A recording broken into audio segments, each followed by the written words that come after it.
if you're not a carpenter, you're not going to make nice furniture with it. You know, it's what do you do with it? How much is AI speeding up the process of production? And I'd say it is and it isn't. I've been told for years that certain disciplines in visual effects are going to go away because of technology. And I doubt it. No, they don't. It's actually put those disciplines in greater demand because now they want more of it. The interesting thing is all the deepfake stuff. That's why. Oh. It's a little embarrassing, you know. It reminds me, it was once in Russia. Where you can, fake a lot of things. And you can age regress. Yes. Instantly. Oh, yeah. I think it's going to extend a lot of actors' careers, and it's going to Absolutely. be that much more important for you to be very cognizant of your intellectual property rights. Exactly. 1, 2, 3, go. Jennifer Hardy, har har. Believe it or not, Welcome to the Lawyer Dana Show. the Lawyer Dana podcast. Wow, we have a lot to talk about. Then we're going to do it right after this. Welcome to the Lawyer Dana podcast. Grover Washington was always my favorite jazz musician. I love jazz. And one of his albums I listened to just until the tape wouldn't play anymore. Wow. And I was just thinking, oh my gosh, he was on there to do a not a jazz piece, but a classical piece as a saxophone player. Wow. And so we got to meet him before doing the taping.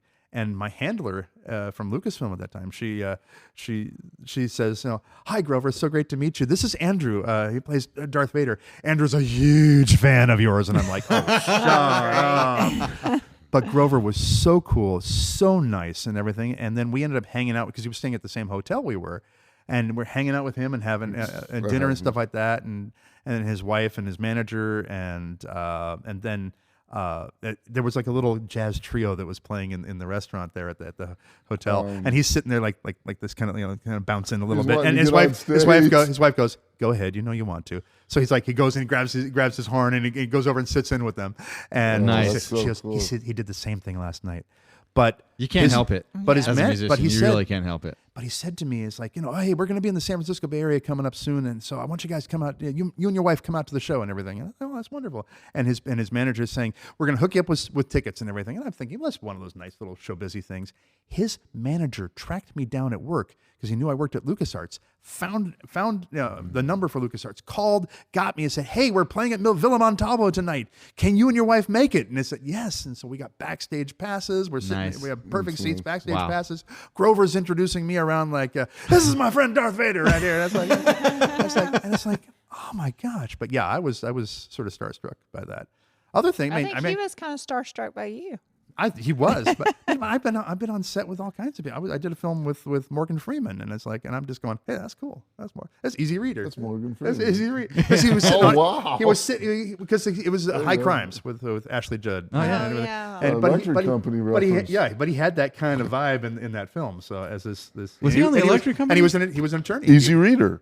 That was. I don't remember it. Yeah, he was. Yeah, he was one of the voices. He was one of the main cast members of that. I love his He also voice. played Dracula in there too, and he was doing all kinds of stuff on that thing. Trivia about John Williams. Mm-hmm. Who's his son? I know. John Williams' son? Yes. Not Mark Williams or whatever his name is. I don't know. It's the lead singer of Toto. Yeah, Joseph Williams. Really? Yeah, he's been lead singer. Not the original lead singer, but he's been He's with the them lead for singer years right and now years. of Toto. Yeah, he's been with them for years. I would love to spend. I would stop everything in my life. I would go MIA from this firm to be able to spend however long John Williams would ever spend with me, and for me to learn and study that craft with him. Yeah. Because I think that I could actually compose music as well as he does if I had certain instruction and type of things for him. Because was one of my earliest. Absolute, real, pure desires, and I think that John Williams is the greatest composer of all time. Period. And I've listened to a lot of interviews with John Williams even this week. Yeah. And I really, because he was talking about music in movies has only been around for about 80 years. It's a young craft and thing. Yeah. And I was thinking to myself, I think his music has been listened to by more living human beings than anyone else's music in the history of mankind. Period. Well, what else did he do? Oh, he's done. Well, he did Star Wars films. He did the Indiana Jones films. He did E.T. Did He you did do, one of my favorites is his score that he did for the 1979 Dracula with Frank Langella and Sir right. Laurence Olivier. Love that score. It's really beautiful hunting score. 1941. Yeah. Schindler's List. Yeah. Harry Potter. He did the all the incidental music for Fiddler on the Roof that wasn't part of the Broadway musical and stuff. But he's done going way back. He did incidental music for Gilligan's Island. He also Really? he did Oh, wow. I didn't know he that also one. scored the theme for the old Lost in Space. So both themes for the old Lost in Space series. Love it. Yeah, under the name Johnny Williams. Yeah. Yeah, he used to be in the 60s. He was referred to as Johnny. And Yeah. in fact, I saw an interview where George Lucas, I think, still calls him Johnny. Yeah, Spielberg still calls him Johnny. Yeah. Just like, well, I called your husband. You and I are actually the two people Yes. that I know that call him Daniel. Summer calls him Yeah. Daniel. Summer Yeah. calls him Dan a little bit, but he's been Dan for like 20 Yeah. years. Yeah. I only knew him as of course, Daniel. Jaws. He did. He did Jaws. He did Jaws Jaws. was the one Yeah. that really broke him. Yeah. But he did Broke some, him big. some of his other stuff that I really And love. Spielberg, I love too. his score for 1941.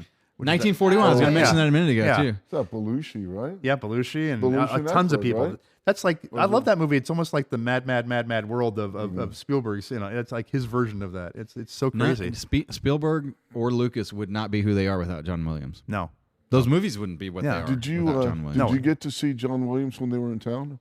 It was about 3 years ago. Yeah, was he No, conducting? I've missed John Yeah, they were Williams. doing- I they were- seem to happenstancely miss John Williams. My brother has met him, Yeah, and my mom met him.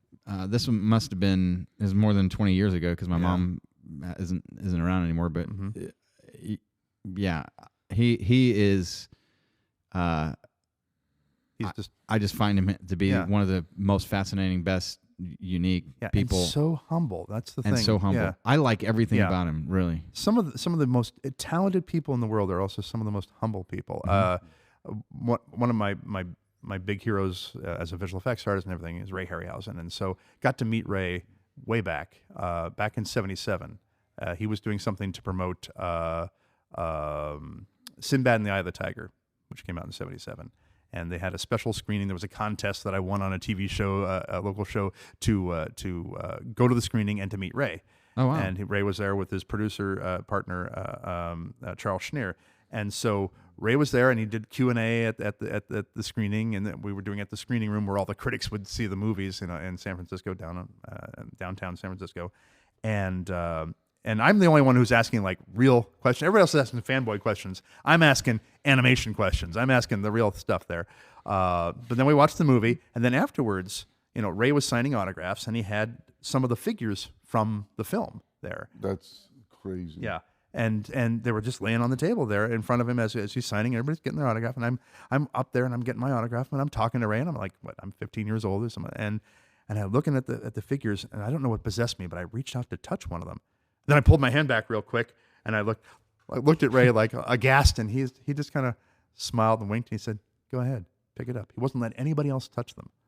This was because you showed reverence and respect. But to it. I felt like I got the nod. It's like I You did. I had that moment. You did. Like You got the nod. Like the comedians felt when Johnny Carson would say, "Come on over Yeah, to the couch." to the couch. Yeah. Yeah. It was that moment. That was what it was. Well, flash forward years later, I'm at the Academy of Art University, and I'm presenting Ray. I'm helping present Ray with an honorary doctorate. That's so Yeah. cool. Wow. Yeah. So that was And how incredible. Old, how old were you? At that point, let's see, I would have been 30? No, I would have been 40 then. Would have been Yeah, 40? So did you tell him you met him when Yeah. you were 15? Oh, yeah, I told him all about That's that cool. too, and I was talking. And John Landis came up with him, so because they were good buddies. That's another one. Yeah, American Werewolf. and- yeah. American Werewolf in London, Animal Oh, my House, God. Blues Brothers. Yeah, Schlock. That was his first Oh, film. there you go. I told Landis when I met him. I said, the whole time I was at ILM, I had the one sheet poster for Schlock on my wall in my Was office. your wife in that? No, I forget No, what it was the reference was. The reference was that later on I was doing a convention with Eric Roberts, Oh, that's what it was. and his wife is Eliza was- Roberts, who right. was the female lead in Schlock and was also in Animal House, and she's Right. been in a bunch of Landis's movies. And I went over to there was a lull, there was a quiet moment at this convention, and I thought, well, I'll go over and I'll introduce myself to Eric Roberts. And I walk over, and Eric Roberts, I'm sure he's like 1,000 people come up to him and talk to him and everything, and I know he wasn't. He was ready for here comes another fanboy type thing, and I'm telling him, hi, I'm one of the other guests here, and I'm telling him I played Darth Vader, did effects at ILM, and I said, I said, I met John Landis a few years back, and I said, it's too bad that your wife didn't, because she was supposed to be there at the convention too. Yeah, He said, too bad she couldn't make it. She was actually shooting something so she wasn't able to be there. And I said, because I was going to have her sign my one sheet for Schlock. And he like perked up at that moment. He's like, "Oh, okay." So, it's like, So it's too bad she would have signed that and everything. So we're talking. I said, John had nothing but wonderful things to say about her, and he said, "Oh, that's great." So then I did last year. I did a show with both of them. So I brought the Schlock poster, and so she signed it, and she just was thrilled about that. Just had a great thing to say about that. But you just elevated yourself from the Mm-hmm. fanboy to the to The elite fanboy. Yes. Well, Like, you're the VIP fanboy there. Yes. Uh-huh.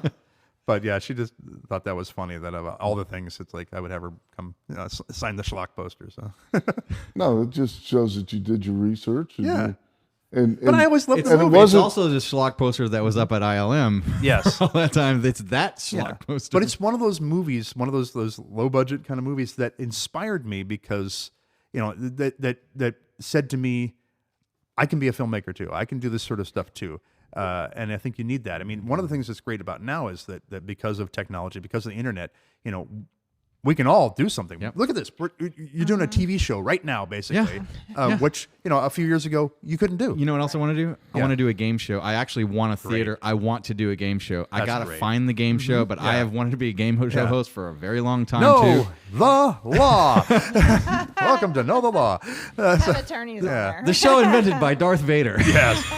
But it's like films like Schlock that inspired me. And you go back to, it was a film called Equinox that was a terrible. It was actually a student project, a student film that there was a producer named Jack H. Harris that would take student films and give them a little more funding and make them into feature films and release them. And Dennis Muren worked on that, and I think Phil Tippett and Richard Edlund, all these Star Wars that would later on go on to be effects artists on Star Wars. They worked on that sort of thing. John Carpenter's Dark Star started off as a student project like that. But those sort of things, even though they're not perfect films, they inspired me to thinking, I can do that too. So I thought there was another really great reference where it started as a student film and it became like huge. There was one that's like became huge. Yeah, I forgot I which don't one it remember was. what it was. Yeah. But I love those kind of inspirational stories, and I also love it when you get the stories of the people that are told, well, you can't do that, so they go ahead and do it anyway. Oh, yeah. That's why Walt Disney is such a big hero of mine. That all throughout his life he was told, you can't do that, and so he said no. Walt Disney's a hero of mine too. Do you get VIP treatment at Disney World? I've never even been to Disney World. Oh, you should go to Disney I go to World. Disneyland, but I hadn't even been there in a long time. We're going in 2 weeks. Really? Yeah, under RebelScum. I'm telling you, Us all there's perks. There's get- perks investing. I'm not busy in 2 I am weeks. not hard to talk into going to Disney World. Janet, there's perks to being one of the members of RebelScum. Yes. So another thing, Well, so Membership has its privileges. but there's another thing. So I also wanted to mention this. You wrote the Beckett price guide for all the Star Wars memorabilia and that. I forget that you've known me for 12 years. Yeah, right. That bring a, The very first very Star first Wars one. price guide for Beckett, Yep. and then that's what elevated the store. It really And did. then- I and then remember you started becoming very well known and really gotten out there. You demand. Says Darth Vader, You right? demand. Yeah. And then Marvel came to us. Yeah. Remember, and then we got offered in Star Wars #1. What'd I do? Oh, nothing. Just some legal matters. Jen that's needs all. to take a bathroom break.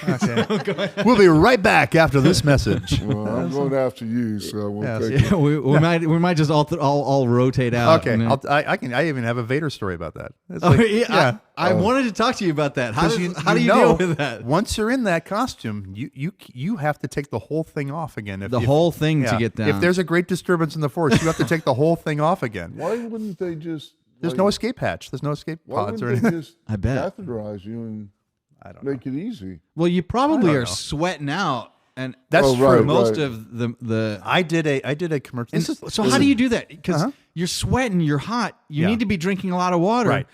But if you drink a lot of water, they'll are you just getting in and out of the suit? No, not really. You do That's sweat what it it has out. a handler for. I did a commercial What do for. they handle? Get it out of the gutter here. So I did a commercial for M&Ms. Now that Jennifer's not in the room, I guess. Yeah. So I did a commercial for M&Ms, for dark chocolate M&Ms. So Vader's turning them to the dark side. That was the whole gag. That was the whole pretty gag. clever, actually. It's a funny commercial. So we had one, and I also did a print ad for it. We had 1 day to shoot both the commercial and the print ad. So I had to be in the costume for almost 21 hours straight. I got to take the head off in between takes, but I had everything else on for the whole day. How do you not go to the bathroom for 21 hours? I sweated it all out. And I was drinking a lot I believe because it was just, it's so hot in that costume. There's no fans in there at all and anything. So Is there still? There's no. Somebody hasn't figured out a way to. Nope. So yeah. So I didn't have to go all day. It was like that was it. Yes. How do we not see this on Joe Rogan when he's the going force 3 hours? flows through him. All right. Anyway, but yeah. So there've been times where it's like, I didn't even need to go because it was. I lost 5 pounds just sweating doing that commercial. I bet. We also had to go all the way down to Buenos Aires, Argentina, to shoot this commercial. Really? Because the wait. Yes. It's got to be hot. Yes, it's even hotter down there then. Wow. Because the advertising agency had a $300,000 budget, but they wanted to make $1 million commercial, and they figured out with the exchange rate, the dollar went 3 times as far in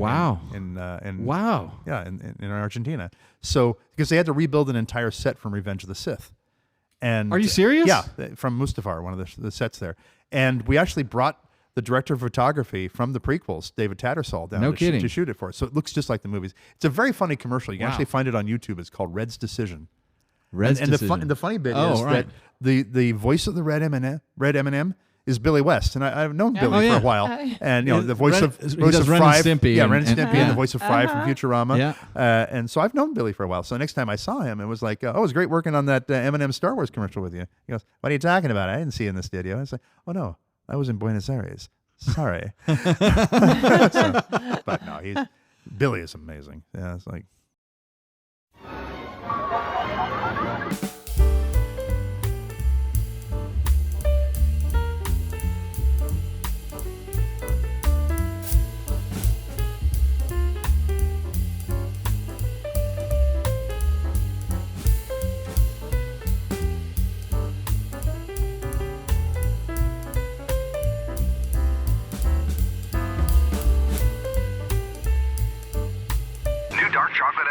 Ren and Stimpy is, in fact, I think it might be maybe it's the very first episode, the Gritty Kitty Cat Litter commercial. Yes.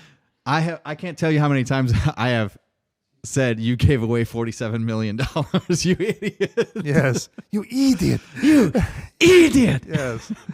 You gave away $47 million. That's good. That's really good. Yeah. I can do a pretty good Ren. Right. That won't get you work, but it won't. That's the thing I have to tell people that come see me at like conventions. People and they go, "Oh, you're a voice actor. I do funny voices," and I'm thinking, "Oh, please don't do your SpongeBob. Don't do your SpongeBob." "Oh, that's a good SpongeBob. Thank you." Well, nobody's. Hey, I got to tell you, somebody else has got that gig, and they're not giving it up. It's like you're not going to get hired doing impressions of somebody, some other established character. Yeah. Justin Roiland, Rick and Morty. Yes. Right.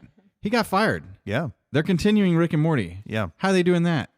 I guess they got a lot of people that can do a lot of Ricks and a lot of Mortys. Going to do well, it happened with the Affleck commercials, and they fired Gilbert Gottfried, and they brought in a sound-alike. So did they bring us to do Gilbert's Affleck, or because it seems like they just changed the voice? Yeah, just kind of changed it a little bit. I don't know what they're going to do with Rick and Morty. Yeah, so that seems a little bit crazy, but I don't know. I wonder if he. Because how often do I see just nothing but false allegations or things that are blown out of proportion? Yeah. In fact, the trial I had this week was a dog paw had lightly scratched a child's face, right? And it was being referred to as the dog attack, the dog mauling bite. of Yes. oh gosh. And the interesting thing is, in my Facebook feed, I actually saw this kid who got really attacked saving his sister from a German Shepherd. Yeah. And he was really messed up, and you can still see it. He's become this hero. That's totally different. You can tell. Right. That kid was attacked by a dog. Yeah. Right. This one, and it I was think from people are just too they're just too quick to litigate on things. Well, it's one of the reasons why the other side lost. I hope good, because I mean, you don't take something that is nothing Yeah. and make a case out of it. And this wasn't in California. Amazing. In my closing argument, I brought my actual tube of Neosporin, and I turned it sideways so they could see how much it was done, Yes, because yeah. that's what the treatment recommendation Right, was for the yeah, doctor. yeah. And I said, this is literally my tube of Neosporin. The only thing I have ever used this for is when my dogs have scratched me. Because they sleep in the bed with me, and they'll give you one of these because they want to be pet, and they don't realize that they're a little scratchy, you know. Yeah, yeah. And so every now and then, Star especially will hit me in the face or hit yeah. you know, do like this. Yeah. And I literally put a little Neosporin on it, and I'm I'm fine, just like this child was. What a brilliant thing to do, to bring that to court and everything. Oh, that's excellent. Well, thank you. And and I also brought. That's a drop the mic moment. I also brought a book of mine by Dr. Henry Cloud called Boundaries, because the other side had no boundaries whatsoever. Wow. It was a crazy case. Wow. But So wow, that's amazing.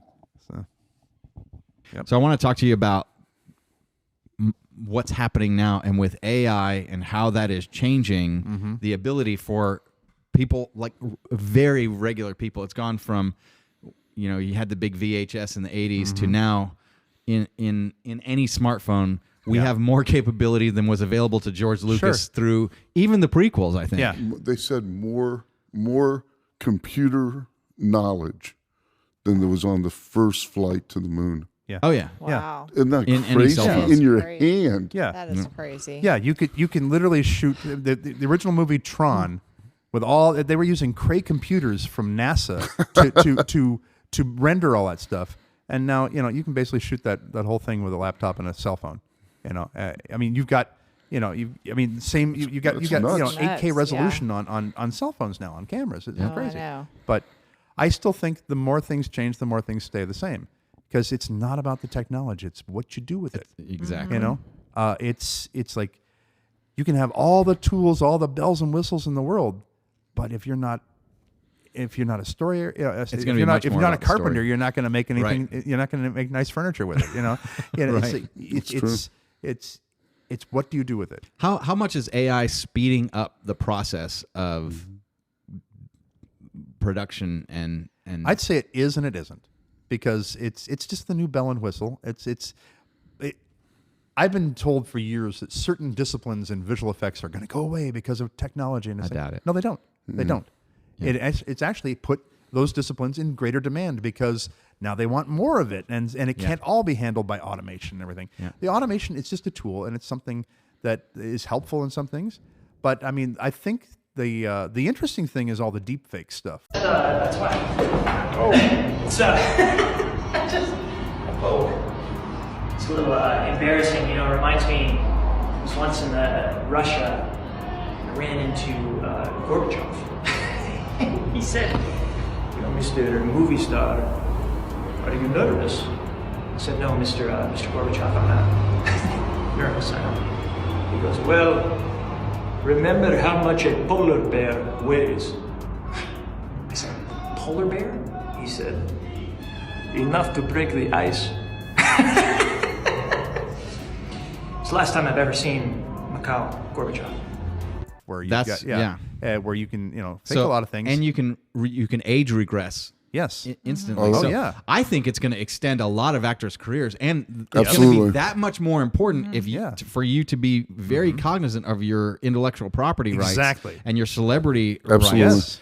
And your voice is everything now. Right? Exactly. Look at what they did with the Mandalorian and bringing back Luke Skywalker and all that. And of course that was done with Mark Hamill, but they took AI to they took all the stuff of his voice and everything like that to try to. Well, and Peter Cushing.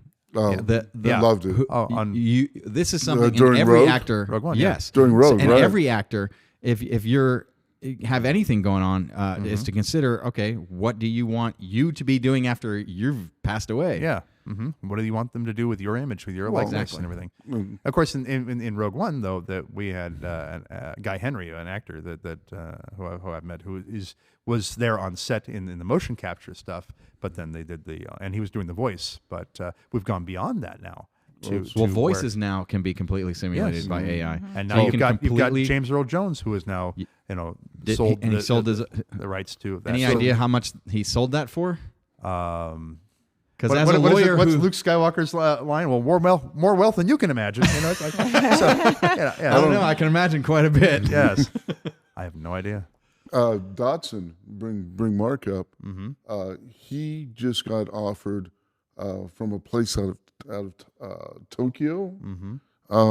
They wanted to pay him $3,000 a second, I think. Wow. Something like that for AI. That's better than my rate.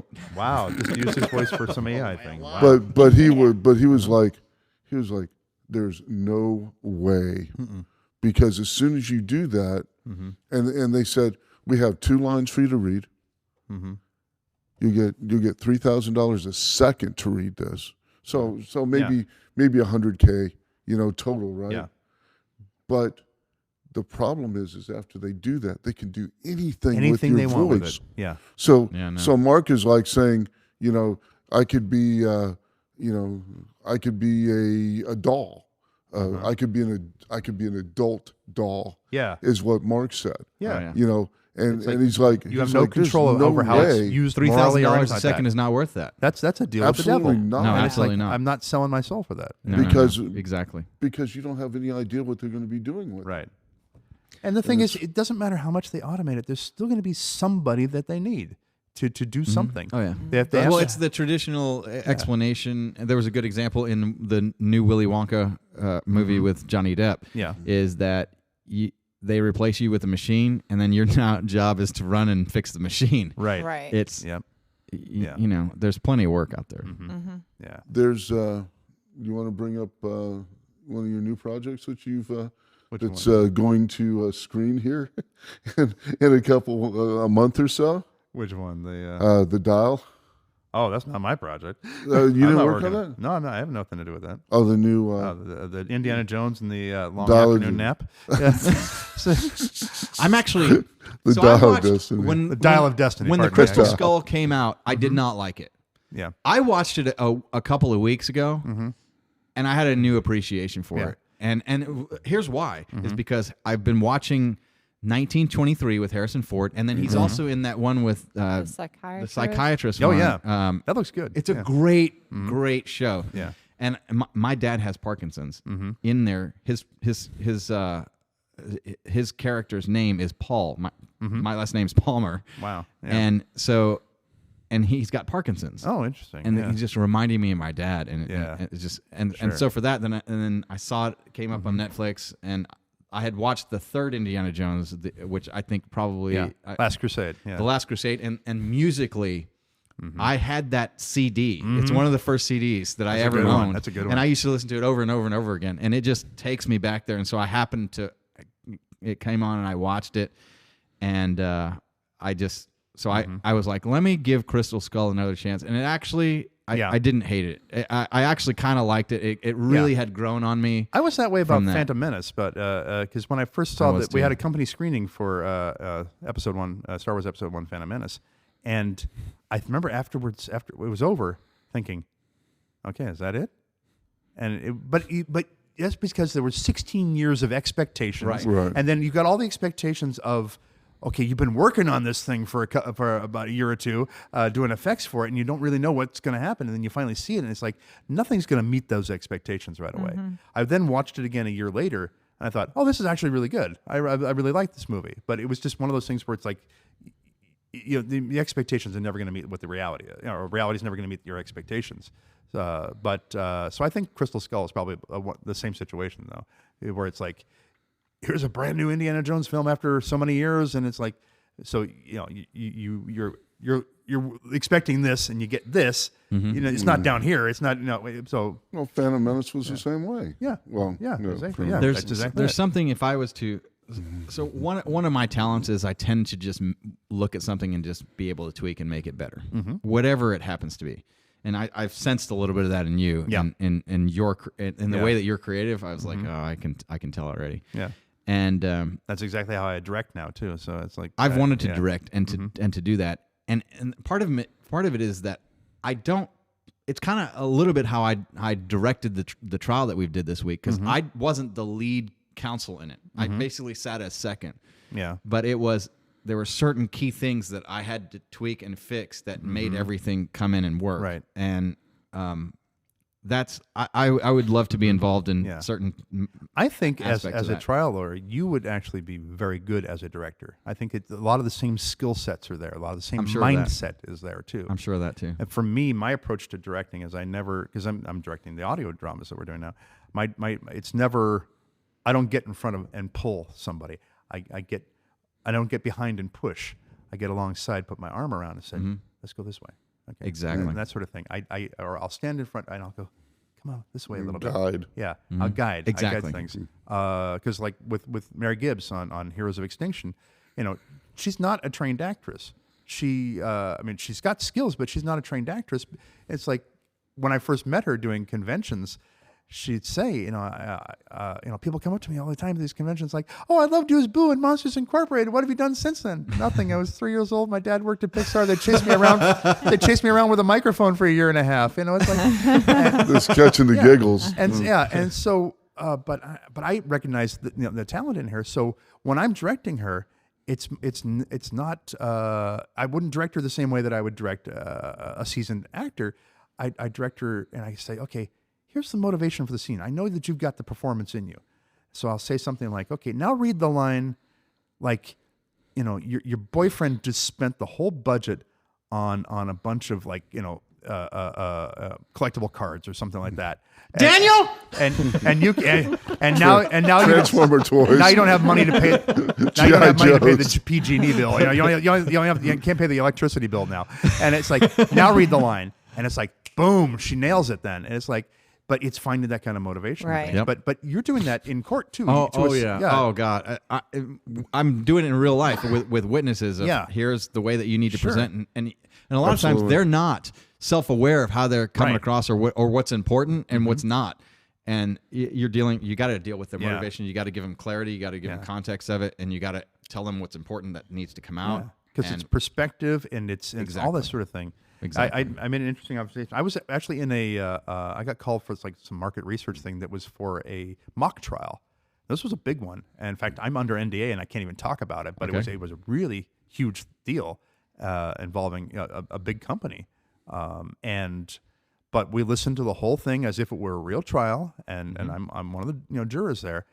And I noticed that all these other jurors are reacting very emotionally about it. And I said, this was a direct result of how the attorneys were presenting things. Oh, it's all about the story. I actually flipped almost the whole jury back there in the jury room, because I said, okay, there is the truth and there are facts, and they're not the same thing. I said, okay, here are facts. Okay, here's a fact. My work has been nominated for an Oscar. I said, I'm a visual effects artist. I work on feature films and things like that. My work has been nominated for an Oscar 3 times. Now, that's a fact. And that's going to lead you to think that I was nominated for an Oscar 3 times. The truth is, I was not nominated for an Oscar, but my work collectively with my coworkers was nominated for an Oscar 3 times. But depending on how I present it, it's going to come across differently. And I said, this is what the attorney said, but those are the facts. But what is the truth? Mm-hmm. And sure enough, it's like almost everybody flipped their vote. Interesting. Yeah. So I'm the guy you don't want on your jury, or maybe I don't know. It depends. So either you really want me or you really depends don't. On whose side I think you're on. Yeah. It really just depends, man. Yeah. But that is part of the art and science of picking a jury. Yeah.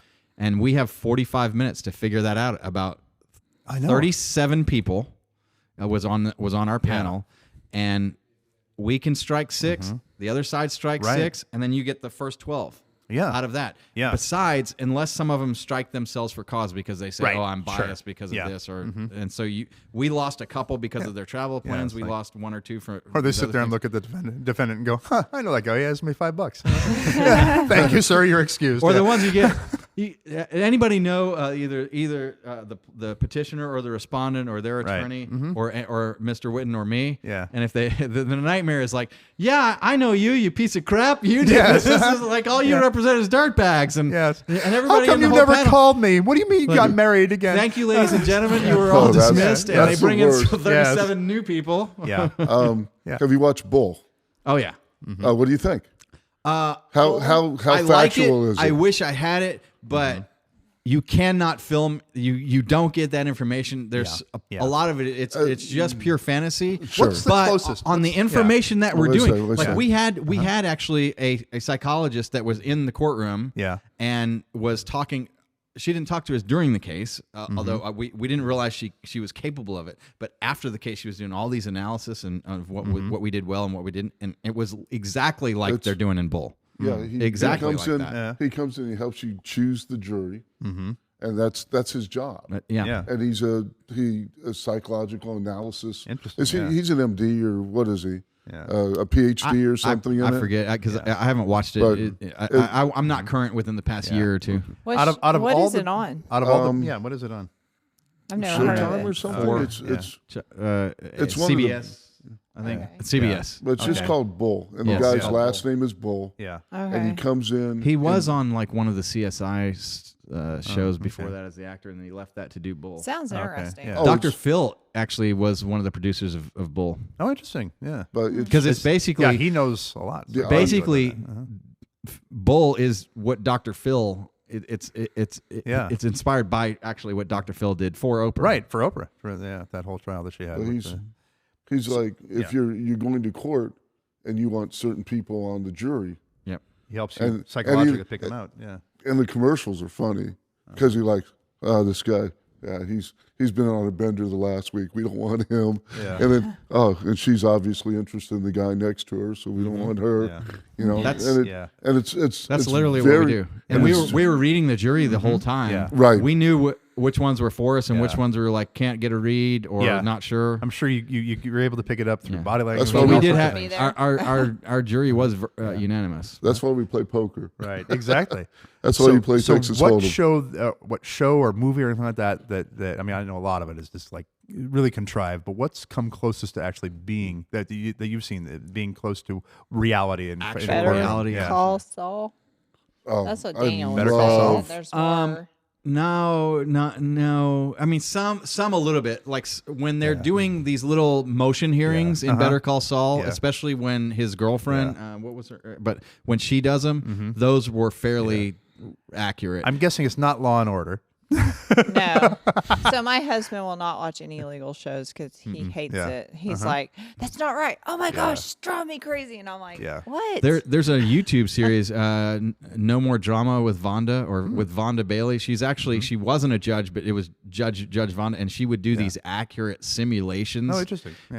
But from that she got such a big following, and she had some issues in a Dallas court, and she actually ran for judge and is now the judge in a Dallas court. She just took the bench in January. How about But that? her stuff is actually very, very realistic Good, yeah. and accurate in court, more than any of the ones. Because if you see like Judge Judy or all the ones, All the essentially small, what all the they've small done. claim stuff. Yeah. Yes, and Yeah. so what they've done, and I actually got solicited for any of our clients that would want to be on it.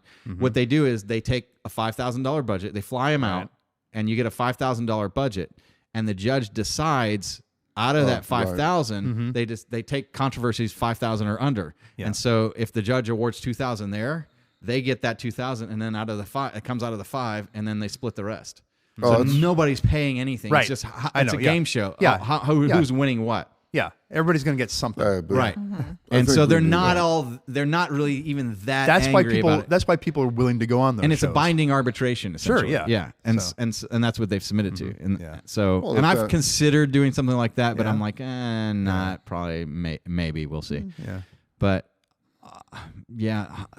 how are they accurate? I mean, my cousin Vinny actually is actually that was good. He's actually not too far off of what you will see a lot. Sure. But see, because are the shows accurate? Not usually. Because I'll watch shows and it was his girlfriend that was the brains behind everything. I know. Because as a visual effects artist, I'll watch and I'll see them. I'll see them do things in some movie or TV show that are visual effects, and I go, they can't do it like that. It's not 3 mouse clicks CSI, and you've got something. The forensic stuff, that is all nonsense. It's absolute nonsense. Yeah. Or how, I'm just going to, I hacked into this. I've pulled up the street cameras. And that doesn't, no. Yeah. And, they wish. Being able to up-res something and get these detailed images, no. Or the one in Blade Runner had one, the original Blade Runner, where they take like the reflection off of the coffee mugs and enhance it, and they see the actual...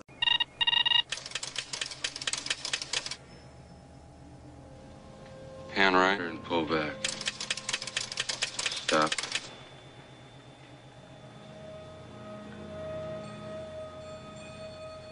Enhance 34 to 46.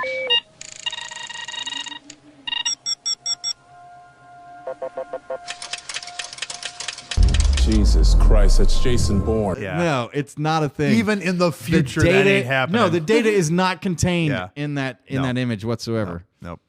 Yeah. So you mentioned M&Ms a lot. Yeah. And you mentioned the like the celebrities who have this, I want to have the riders. The riders. Yeah. Well, a lot of people heard about that and they get this diva complex and they think, I'm supposed to be like that. But what they don't realize is what the actual secret of that was Bon Jovi. Van Halen. Yeah. I heard it on a Bon Jovi one too. Yeah. Was I just want nothing but green M&Ms. Oh yeah, yeah. And so what would if the bowl of green M&Ms was in the dressing room as it was supposed to be? It's one of the things that they indicated of. Okay, if they have the bowl of green M&Ms, then they probably did the sound and the lights and all the things. They've read that the whole rider. They read the whole rider. They did everything. And if there's no bowl of green M&Ms, they need to do an extra special sound check and check everything. They have that much more work to do, as opposed to are we going to be able to relax? And is this, what kind of gig it is? All it was a Rorschach test and a litmus test for is this going to be a good gig tonight? The Van Halen version of that was that Dave added the rider on into the final of the contract, and the very last part of it said there will be no brown M&Ms. Period. Yeah, it didn't matter what it was. So you want something that's going to be completely visual. So you go in the back room in the green room, you walk in, and you see a brown M&M in the bowl. You know that they didn't read the contract all the way through. But with their type of setup, they would have 500 feet or whatever it is of stage had to be put down with these kind of bolts and this kind of lighting rig, and it was all in their original setup. And he would, and Dave would know, or the Van Halens would know, if there's one brown M&M in there, what's the odds of everything else being correct? So it's the same. Yeah. And it probably was Bon Jovi too. They probably promoted or picked that up, but it's the greatest. It works. It's a wonderful tool for that. It is a very good tool for that. I did it once. Did you? Yeah. I did it once in something I was doing. I said, no Evian water. Oh. I just said, man, I don't like Evian that much. Sorry, Evian, but I really don't care that much. I don't either. I drink it and I'm still thirsty. There's something I'm not getting any taste out. I'm not getting any refreshment from it. But I just said, okay, no Evian water. And I just wanted to see if, did they read that in the contract or something? I've got a guy that works for us. They passed. They passed? Okay. There was no Evian. I think maybe they just didn't want to buy Evian. And we went down to Costco. That's cheaper. We went down to Costco and we got a bunch of stuff. So I was like, I've got a guy that works for us out at the store, out at the big store. And when he heard that Andrew was coming in, he always texts me. That's who I had to answer to. Yeah. He goes, what is it that we have to get special for Andrew? So... Nothing but Evian. I'm so easy going. Wait a second. So Andrew, of course, he goes, well, I'd like some IBC root beer and some Fig Newtons. Yeah. Because I didn't know what to answer. I was like, but that's just what he wants is a I'm an snack. easygoing guy. Do you know what the serving size is for Fig Newtons? Yeah. 2 cookies. 2 cookies. Yeah. So, I eat Fig Newtons. I eat them by the sleeve. Yeah, exactly. That's a Brian Regan comedy routine. Oh, yes. You know Brian Regan? Yes. Hilarious. So what we're going to do is we're going to take Andrew over there. and he's gonna say IBC. IBC. They said, I want a cream soda, not the root beer. Yeah, I'm gonna say no. I'm gonna say to him, did you get the IBC? And he said, yeah. Oh, good, because I love cream soda. And it's like, Watch this kid's root beer. face just go. Oh no, I really don't. I really don't care for root beer. The only thing I hate worse than root beer is Fig Newtons. So, because this guy, he makes his whole life out of just he used to work for Canteen. Yeah. So he was like the senior manager there. He's used to dealing with everyone. He's such a nice guy. He's such a nice guy. But he's so serious about what he does. So we got to get him to lighten up. Like Nalini only wanted Fiji water. Ah, okay. And this is a girl that's in Star Wars for 3 seconds. I know. But yeah, it's just funny, some of the stuff that they come up with. But we devised this plan to mess with. To mess with. Just to get him to lighten up. Just relax. Just me. So we're about to be out of time here. Yes. But can you give me the actual? Can you give me the throat? Oh, absolutely. The throat choke. Oh wait, let's do it. Can we get a camera? I almost we killed can do him it? just then. He made me stop. What? Because what you need to do is actually. Yeah. I find your lack of faith disturbing. Yeah, I'll release him. I didn't want you to really do it. Oh, sorry. I thought for legal reasons I should do it for real. It's okay. I'll sign the waiver. Yes. It's okay. He asked for it. Yes. I consented. Yes. I have consent. It's recorded. So look, was that Ozil? Don't curse. Ozil, don't curse Ozil. out the director. Learn the director's name. Don't curse out the judge, and don't tell Darth Vader he can actually force choke you. Yes. Yeah. All right. Thank you for watching with C. Andrew Nelson, So Darth Vader extraordinaire. Awesome, Daniel. Yeah. And thank you. I'm Lawyer Daniel. Yeah. No, Lawyer Dana. Yeah. Jennifer Hardy Har and Jeff Durazzo from formerly with Order 66 Toys. Now Blue Milk Celebrity Management. Yeah. And if people want to find me, they can find me at candrewnelson.com, or they can go to adventurousIdeas.com, my production company, or Aquadacy on YouTube. I got to watch Aquadacy. Yeah. Or you can go to look for the @sign at Adventurous Ideas on YouTube. This was fun. This was so fun. Thank you very much. Yes, thank you so much. And we'll get So like, subscribe, share this, and we will see you in the next episode. Force Bye. is strong with you. And may the force be with you. always. The Lawyer Dana Podcast.